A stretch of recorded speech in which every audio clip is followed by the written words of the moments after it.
Elisa Chua du Sapin, bienvenue sur notre antenne, France Loisirs Suisse. Vous venez de recevoir un prix excellent, qui est le prix de la SPG, le prix littéraire. Émotion, première œuvre de fiction? Je suis très émue, bien sûr.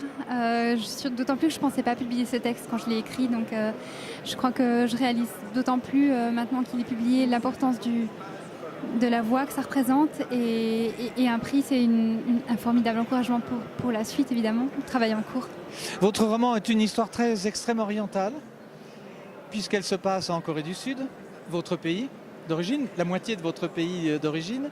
Et puis vous racontez l'histoire d'une jeune femme qui va rencontrer, mais vraiment que rencontrer, un graphiste français ou un auteur de BD. Alors est-ce qu'il y a une part évidemment personnelle dans ce partage? Vous connaissez bien ces deux cultures? Je connais bien la Corée puisque c'est mon pays maternel, évidemment. Je connais bien la France parce que c'est mon pays paternel. Paternel, oui. Mais au-delà de ça, j'avais envie de parler de ce que représente la cohabitation de deux cultures aussi éloignées que la culture coréenne, la culture française, franco-suisse, je dirais. Oui, franco-suisse. Qu'est-ce que ça a de différent? Quand vous disiez tout à l'heure dans l'interview sur votre roman qu'il y avait une dimension, oui, sud-coréenne, c'est-à-dire dans les émotions, dans les évoqués, dans les non-dits, et une philosophie du corps. C'est facile à dire comme je le fais là, mais il faut le mettre sous forme de mots. Oui, je crois que ce livre partait avant tout de l'idée d'essayer de circonscrire la notion d'identité, justement écartelée entre deux pays, deux continents, deux langues, et la frontière aussi entre les deux Corées, bien sûr.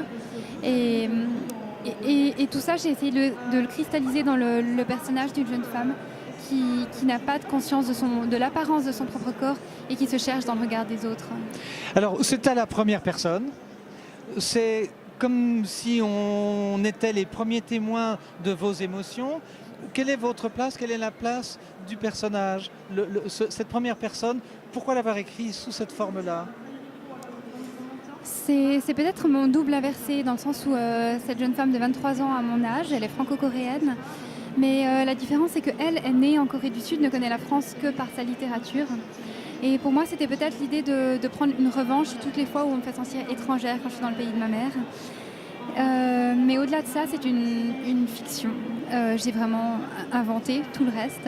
Alors bien sûr, on parle beaucoup de soi à travers les thèmes qui nous obsèdent, mais c'est vraiment un roman. Pour moi, c'est pas une autofiction, c'est une fiction. Non, on fait la différence. Nos lecteurs à France Loisirs font la différence. Une dernière petite question. Dans la sensualité, il y a le désir d'être désiré. C'est un très beau passage. Lorsque la jeune femme et l'homme auquel elle se destine vont s'accoupler, il n'y a pas d'autre mot, mais vous ne le dites pas comme ça. Elle dit, elle, le désir d'être désirée. Et puis cette relation au papier, le bruit de la plume, on s'y sent. Je crois que cette sensualité dans le texte, elle est liée au fait que, pour moi, pendant longtemps, avant que je me rende en Corée pour la première fois à l'âge de 13 ans, la Corée, c'était des sons et des goûts à travers la nourriture que je mangeais et la langue que je parlais. Et du coup, je pense que j'ai développé un rapport très charnel, très organique à ce pays-là. Donc ça me semblait une évidence de le transcrire à travers les 5 sens avant tout. Oui, il y a une très belle scène à un moment donné, quand on voit qu'elle a un transport pour le jeune homme, ou l'homme, il n'y a pas d'âge, mais on l'imagine, âge moyen, on va dire les 35 ans. Elle lui fait la cuisine, mais elle lui fait moins relevé que pour les autres. Et ça a l'air c'est un geste important, ça. Elle se soucie de son bien-être. Oui, évidemment, en fait, la nourriture est un thème fondamental en Corée du Sud. Offrir à manger, c'est ce qu'on peut offrir de plus beau comme témoignage de marque d'amour. A contrario, refuser, c'est un grand affront. Donc c'est un élément qui me permet de montrer beaucoup de choses dans les liens entre ces personnages.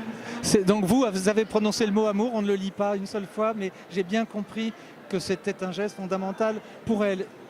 Elisa, je vais vous laisser aller à vos activités. C'est une vie de star qui s'ouvre à vous. Donc hiver à Sokcho. Elisa Chua du Sapin, nous nous reverrons certainement sur cette antenne.